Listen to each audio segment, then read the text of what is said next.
ഗൗരിയും ആളുവും വൈകിട്ട് നേരത്തെ തന്നെ ഇറങ്ങിയിട്ടുണ്ട്. ഗൗരിയെ അവിടെ മുഴുവൻ കാണിക്കണം, അതാണ് മാളുവിൻ്റെ ലക്ഷ്യം. ഓരോ ദിവസം ഓരോ വഴി കറങ്ങാനാണ് രണ്ടാളുടെയും പ്ലാന്. ഇപ്രാവശ്യം അമ്പലത്തിലേക്കുള്ള വഴിയാണ്. സന്ധ്യയ്ക്ക് നേരെ ദീപാരാധനയ്ക്ക് പോകാനാണ് പ്ലാന്. ഇരുവരും നാലാംകുന്നത്തെ തൊടിയും കടന്ന് ഒരു ചെറിയ ഇറക്കമുണ്ട്. ഒന്ന് ശ്രദ്ധിച്ചിറങ്ങണം, അല്ലെങ്കിൽ ഊർന്നു പോകും വിധമാണ് അവിടം. മാളുവിന് ആ വഴി പോയി നല്ല ശീലമുള്ളത് കൊണ്ട് അവൾ വേഗം ഇറങ്ങി. ഗൗരി ഒന്ന് മടിച്ചു നിൽക്കുകയാണ്. ഗൗരി, ഇരുന്ന് കൈ കുത്തി മെല്ലെ ഇറങ്ങാൻ നോക്കൂ, അല്ലെങ്കിൽ ആ സൈഡിലെ മരം പിടിച്ച് തിരിഞ്ഞിറങ്ങാൻ പറ്റുമോ? മാളു ഇറങ്ങാനുള്ള ഓരോ ഐഡിയ പറഞ്ഞു കൊടുക്കുന്നുണ്ട്. ഗൗരി അവളുടെ നാട്ടിൽ കയറാതെയും ഇറങ്ങാതെയും കുന്നും മലയും ഉണ്ടാവില്ല. പക്ഷേ ഇവിടെ കുട്ടിക്ക് എന്തോ ഒരു പേടി. നിൽക്കൂ നന്ദുട്ടി, ഞാൻ പിടിച്ചിറക്കി തരാം. ബാക്കിൽ നിന്ന് ആദിയുടെ ശബ്ദം കേട്ടതും ഗൗരി കണ്ണുകൾ നന്നായി ഒന്ന് ചിമ്മി സ്റ്റഡിയായി നിന്നു. ഗിരി വേഗം ചാടി ഇറങ്ങി മാളുവിൻ്റെ അടുത്തെത്തി. മൂപ്പർക്ക് ആ ഒരു ലക്ഷ്യമേ ഉള്ളൂ. ആദ്യം ഇറങ്ങി നിന്നു. പിന്നെ ഗൗരിക്ക് നേരെ വലതുകൈ നീട്ടിക്കൊടുത്തു. ഗൗരി അവൻ്റെ മുഖത്തേക്കൊന്ന് നോക്കി. പിന്നെ അവളുടെ വലതുകൈ നീട്ടിക്കൊടുത്തു. ഇടതുകൈ കൊണ്ട് പാവാട പൊക്കി പിടിച്ചു.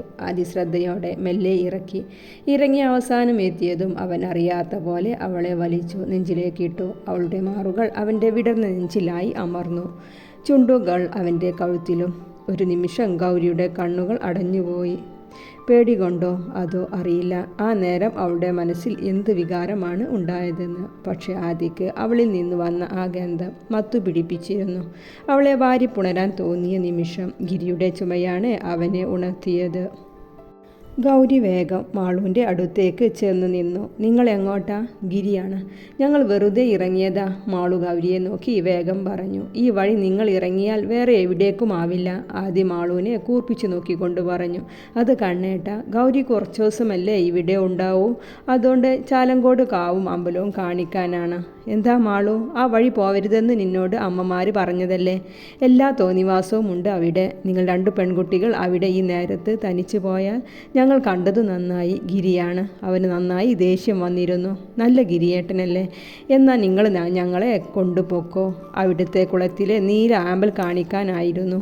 ഗിരി ആദിയെ ഒന്ന് നോക്കി. നന്ദുട്ടിക്ക് പോണോ? ആദിയാണ്. അവൾ നഖം കടിച്ച് അവനെ ഒന്ന് നോക്കി. ഞങ്ങൾ കൊണ്ടുപോകാം, ഒരു കണ്ടീഷനുണ്ട്. ആദി തന്നെയാണ് പറഞ്ഞത്. മാളുവും ഗൗരിയും അവനെ തന്നെ നോക്കി. അതെ നന്ദൂട്ടി, എന്നെ ഏട്ടാ എന്ന് വിളിക്കണം. ഒട്ടും പ്രതീക്ഷിക്കാത്ത ആദിയുടെ ഈ സംസാരം കേട്ടതും മാളുവും ഗൗരിയും പരസ്പരം നോക്കി. ആദി സാർ എന്ന് മാറ്റി ഏട്ടാ എന്ന് വിളിച്ചാൽ നമുക്ക് 4 പേർക്കും ഒന്നിച്ച് അവിടെ മുഴുവൻ കണ്ട് ദീപാരാധന സമയം ആകുമ്പോഴേക്കും തിരിച്ചു വരാം. എന്താ നന്ദോട്ടി, വിളിക്കോ? ഈ കലിപ്പന് പിരി അഴിഞ്ഞോ? ഗൗരി ചിന്തിച്ചത് അതാണ്. വേഗം പറയും നന്ദുട്ടി. അതെ, എന്നെ എന്തിനാ നന്ദുട്ടി വിളിക്കണേ? എൻ്റെ അച്ഛമ്മ കേൾക്കണ്ട, ഗൗരി വലിയ ഗൗരവത്തിൽ പറഞ്ഞു. ആദ്യം ചിരി അടക്കി പിടിച്ചു നിന്നു. നന്ദുട്ടി എന്ന് വിളിക്കാനുള്ള സമ്മതമൊക്കെ ഞാൻ നേടിക്കഴിഞ്ഞു. ഇനി മോളി ഏട്ടാ എന്ന് വിളിച്ചേ വേഗം. നന്ദുട്ടി, അല്ലെങ്കിലേ സമയം ഇരുട്ടാകും, നിങ്ങളുടെ പോക്കും ക്യാൻസലാകും. ഗൗരി, നീ വിളിച്ചോ? കണ്ണേട്ടാന്ന് വിളിച്ചോ? മാളുവാണ്. അയ്യേ, കണ്ണേട്ടാന്നൊന്നും വിളിക്കാൻ പറ്റില്ല. പാവം കണ്ണൻ, എത്ര സ്വീറ്റാ നിന്റെ കണ്ണേട്ടനെ. കംസന, കലിപ്പൻ ബോസ്, അവൾ ചുണ്ടുകൊട്ടിക്കൊണ്ട് പറഞ്ഞു. എന്നാ ശരി ഗിരി, നീ വാ, നമുക്ക് വീട്ടിൽ പോയി പറയാം ഇവർ പോകുന്നത് എവിടേക്കാണെന്ന്. ആദി ഗിരിയെയും പിടിച്ച് തിരിഞ്ഞു നടക്കാൻ നിന്നതും ഗൗരി മാളുവിനെ ഒന്ന് നോക്കി. പ്ലീസ് മുത്തേ, മാളുമെല്ലേ പറഞ്ഞു. അതെ, ഞാൻ ആദ്യേട്ടാ എന്ന് വിളിക്കാം. അതാകുമ്പോൾ ഇവിടെ വിളിച്ച് ശീലമായിട്ട് ഇനി ഓഫീസിൽ അറിയാതെ ആദ്യേട്ടാ എന്ന് വിളിച്ചാൽ പെട്ടെന്ന് ആദി സാർ എന്ന് മാറ്റാലോ.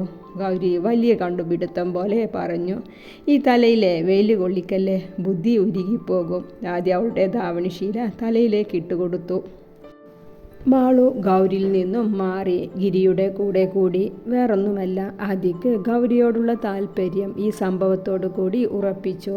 അന്ന് കുളത്തിൽ നീന്തൽ പഠിപ്പിക്കുന്ന കണ്ണൻ്റെയും ഗൗരിയുടെയും ചിത്രം, പിന്നെ ഇന്നത്തെ പാട്ടും ഡാൻസും കൂടി ആയതും അവളത് ഒന്നുകൂടി ഉറപ്പിക്കുക തന്നെ ചെയ്തു. ആദിയുടെ കൂടെ പോകാൻ നിന്ന് ഗിരിയെ മാളു പിടിച്ചു നിർത്തി. മുന്നിൽ നടക്കുന്ന കണ്ണൻ്റെ കൂടെ ഗൗരി നടന്നു പോകുന്നുണ്ട്. തൊട്ട് ബാക്കിൽ ഇരുവരും. ഗിരി സംശയത്തോടെ മാളുവിനെ നോക്കി. ഗിരിയേട്ട, അവർ നടക്കട്ടെ, നമുക്ക് ബാക്കിൽ പോകാം. കണ്ണേട്ടൻക്ക് ഗൗരിയെ നോക്കിയാലോ? മാളുവിൻ്റെ സംസാരം കേട്ടതും ഗിരി അവളെ നോക്കി. നല്ല ചേർച്ചയില്ല അവർ തമ്മിൽ. രണ്ടും ഓഫീസിൽ അടിയാണെന്നാണ് പറയുന്നത്. ഒരു പക്ഷേ അടികൂടി പ്രണയമായാലോ? മാളു ഉത്സാഹത്തോടെ പറയുകയാണ്. മാളു വായ അടക്കാതെ ഓരോന്ന് പറയുന്നുണ്ട്. ഗിരിയെല്ലാം മൂളി കേൾക്കുന്നുമുണ്ട്. ഗിരിയേട്ടൻ കല്യാണം കഴിക്കുമ്പോൾ എന്നെ കഴിച്ചാൽ മതി. എന്ത്? ഗിരി നിന്ന ഇടത്തു നിന്ന് അനങ്ങാനാവാതെ ഗിരിയുടെ വായിൽ നിന്ന് അറിയാതെ വന്നു. മാളു പറഞ്ഞുകൊണ്ട് അല്പം ദൂരം എത്തിയിരുന്നു. തൻ്റെ അടുത്ത ആളനക്കം അറിഞ്ഞതും മാളു ഒന്ന് തിരിഞ്ഞു നോക്കി. ഗിരി ആ നിൽപ്പ് അവിടെ നിൽക്കുകയാണ്. എന്തേ ഗിരിയേട്ടാ അവിടെ നിന്ന്? മാളു തിരിഞ്ഞു നിന്ന് ചോദിക്കുകയാണ്. അല്ല, നീ എന്താ ഇപ്പോൾ പറഞ്ഞത്? എനിക്ക് മനസ്സിലായില്ല. അവൻ മുന്നോട്ട് നടന്നു വന്നുകൊണ്ട് ചോദിച്ചു. അത് ഗിരിയേട്ടൻ കല്യാണം കഴിക്കുമ്പോൾ എന്നെ കല്യാണം കഴിച്ചാൽ മതിയെന്ന് പറയായിരുന്നു ഞാൻ. എന്നാൽ എനിക്ക് ഇവിടുന്ന് എവിടെയും പോകണ്ടല്ലോ. പിന്നെ ഗൗരിയും കൂടി എൻ്റെ ഏട്ടത്തിയായി ഇവിടേക്ക് വന്നാൽ നല്ല രസമായിരിക്കും. എനിക്ക് ഇവിടുന്ന് പോണത് ഇഷ്ടമില്ല ഗിരിയേട്ടാ. എന്നെ ആരെങ്കിലും കല്യാണം കഴിച്ചു കൊണ്ടുപോയാൽ പിന്നെ ദുർഗേച്ചിയെ പോലെയും ദർശനേച്ചിയെ പോലെയും വിരുന്നുകാരെ പോലെയാകും ഞാനും. ഗിരിയേട്ടന് ഡോക്ടറെ കല്യാണം കഴിക്കാനാണോ ഇഷ്ടം? വിഷ്ണുമാമൻ്റെ കൂട്ടുകാരൻ്റെ മോളെ? എനിക്ക് ഡോക്ടറെ ഒന്നും വേണ്ട മാളു. മാളുവിന് എന്നോട് പ്രണയമുണ്ടോ? ഗിരിക്ക് അവളുടെ മനസ്സറിയാൻ ആഗ്രഹം തോന്നി. കല്യാണം കഴിക്കാൻ പ്രണയിക്കണോ ഗിരിയേട്ടാ? നമ്മുടെ അച്ഛനമ്മമാർ പ്രണയിച്ചിട്ടല്ലല്ലോ വിവാഹം ചെയ്തത്. മുത്തശ്ശന്മാർ കണ്ടെത്തി കൊടുത്തതല്ലേ. അതുപോലെ നമുക്കും കല്യാണം കഴിക്കാം. ഗിരി അവളുടെ സംസാരം കേട്ടിട്ട് എന്ത് പറയണമെന്ന് അറിയുന്നില്ല. എന്നാലും മനസ്സൊന്ന് കുളിർത്തു. നിന്നെ ഞാൻ പ്രണയം എന്താണെന്ന് ആദ്യം പഠിപ്പിച്ചു തരാം. എന്നിട്ട് നമുക്ക് കല്യാണം കഴിക്കാം മാളൂട്ടി, അവൻ മനസ്സിൽ പറഞ്ഞു. ഗിരിയേട്ടൻ എന്താ ചിന്തിക്കണേ? ഏയ് മാളു, ആദ്യം ആ പോകുന്നവരെ നമുക്ക് കല്യാണം കഴിപ്പിക്കാം മാളു, അവൻ അത്രമാത്രം പറഞ്ഞു. ആദിയുടെ പിറകെ പോയ ഗൗരിക്ക് കുറച്ചു ദൂരം കഴിഞ്ഞാണ് മാളുവിനെ ഓർത്തത്. അയ്യോ മാളു എന്തേ? പറഞ്ഞുകൊണ്ട് തിരിഞ്ഞു നോക്കിക്കൂടെ ആദിയും? കണ്ടാൽ കമിതാക്കളാണെന്നേ പറയൂ ഇരുവരെയും. കണ്ടാൽ ആ രീതിയിലായിരുന്നു ഗിരിയുടെയും മാളുവിൻ്റെയും വരവ്. മാളു ഗിരിയുടെ കയ്യിൽ ചുറ്റിപ്പിടിച്ച് ചേർന്നാണ് നടന്നു വരുന്നത്. ഗിരിയുടെ ചുണ്ടിൽ ഒരു പുഞ്ചിരിയുണ്ട്. മാളു എന്തൊക്കെയോ പറഞ്ഞു ചിരിക്കുന്നുണ്ട്. ഗൗരി നെറ്റി ചൊളിച്ച് ആദിയെ നോക്കി. എന്തിനാ നന്ദൂട്ടി അവർക്കിടയിൽ കട്ടുറുമ്പാകുന്നേ? നീ ഇങ്ങോട്ട് വാ, നമുക്ക് മിണ്ടിയും പറഞ്ഞു നടക്കാം. സാർ, അവർ തമ്മിൽ? ഗൗരി നഖം കടിച്ചുകൊണ്ട് ചോദിച്ചു. ഗിരിക്ക് മാളുവിനെ ഇഷ്ടമാണ്. അവൻ എന്നോട് പറഞ്ഞിട്ടൊന്നുമില്ല. പക്ഷേ എനിക്കത് ഉറപ്പാണ്. മാളുവിന് പിന്നെ ആ വാഗ ചിന്തയില്ല എന്നാ തോന്നുന്നത്. ഏതായാലും അവരെങ്കിലും സെറ്റാവട്ടെ എൻ്റെ നന്ദൂട്ടി. അയ്യേ, സാറിൻ്റെ നന്ദൂട്ടിയോ? ഗൗരി നെറ്റി ചുളിച്ചുകൊണ്ട് ചോദിച്ചു. സോറി, ഞാനൊരു ഫ്ലോയിൽ അങ്ങ് പറഞ്ഞതല്ലേ. പിന്നെ ഇനി സാറെന്ന് വിളിച്ചാൽ പണിഷ്മെൻ്റ് ഉണ്ടാകോ? പണിഷ്മെൻറ്റോ? പണിഷ്മെൻറ്റ് തന്നെ. അതുകൊണ്ട് മോള് ആദ്യേട്ടാ എന്ന് തന്നെ വിളിച്ചോളൂ. ആ വിളി ആരും എന്നെ വിളിച്ചിട്ടില്ല. എനിക്കിഷ്ടമായി. ഗൗരിക്ക് അത് പറയുമ്പോഴുള്ള ആദിയുടെ കണ്ണിലെ തിളക്കം എന്തോ അവൾക്ക് നോക്കി നിൽക്കാൻ തോന്നിപ്പോയി.